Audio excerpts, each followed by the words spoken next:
আজকে নানকার দ্বিমুখী উচ্চ বিদ্যালয়ে 2026 সালের এসএসসি পরীক্ষার্থীদের তোমাদের দোয়া এবং বিদায় অনুষ্ঠান উপলক্ষে মঞ্চে উপবিষ্ট আমাদের মাননীয় প্রধান শিক্ষক,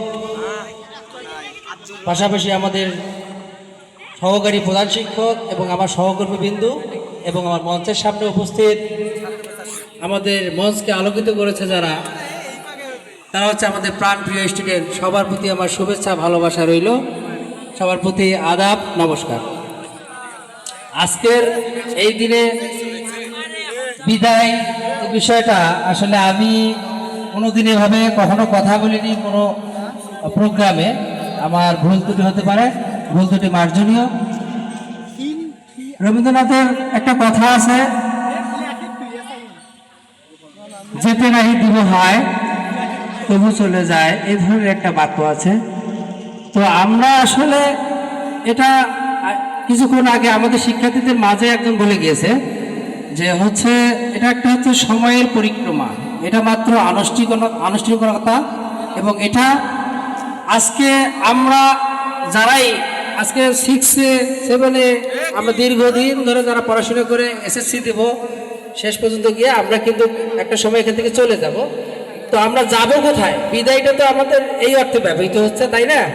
আমরা যাব আসলে পরবর্তী স্টেপে, অর্থাৎ আমরা মাধ্যমিক গড়িয়ে উচ্চ মাধ্যমিকে পড়ার জন্য এখান থেকে বিদায় নিচ্ছি।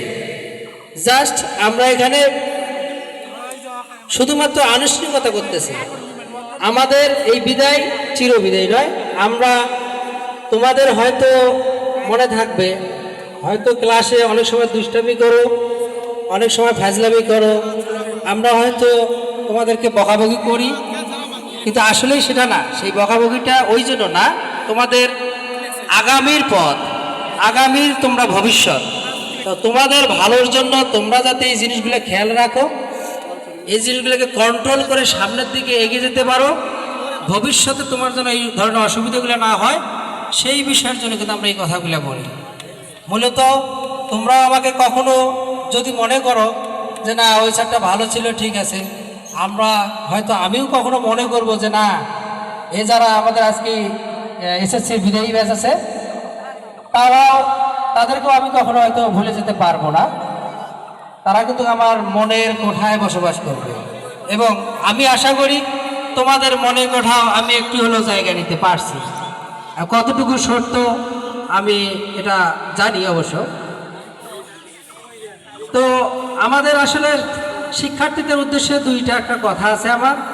আগামীতে যেহেতু 21শে এপ্রিল থেকে আমাদের প্রথম পরীক্ষা, আমরা অবশ্যই পরীক্ষায় কিভাবে যাব এই বিষয় নিয়ে একটা কথা আছে। সেটা হচ্ছে আমাদের যে রেজিস্ট্রেশন কার্ড থাকে, এডমিট কার্ড থাকে, অবশ্যই শিক্ষার্থীর উদ্দেশ্যে কথা, আমরা অবশ্যই এটা আগে পরীক্ষায় বের যখন আমরা হব চেক করব যে এটা আমার আছে কিনা। তারপরে আমরা কলম, পেন্সিল, জ্যামিতি বক্স থাকলে সেটা আছে কিনা সেটা অবশ্যই আমরা খেয়াল করব। যদি এটা কখনো মিস্টেক হয়ে যায় তাহলে আমাদের জন্য সমস্যা। এবং অবশ্যই পরীক্ষার হলে আধা ঘন্টা আগে আমরা পৌঁছাবো সবসময়।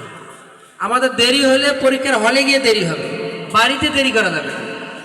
দেখা গেছে যে আমি 9:45-এ গিয়ে কোনো রকম ঢোকার চেষ্টা করতেছি, প্রশাসন ওখানকার কর্তৃপক্ষ আমাকে ঢুকতে দিচ্ছে না, তাহলে তো বড় একটা সমস্যা হয়ে যাবে।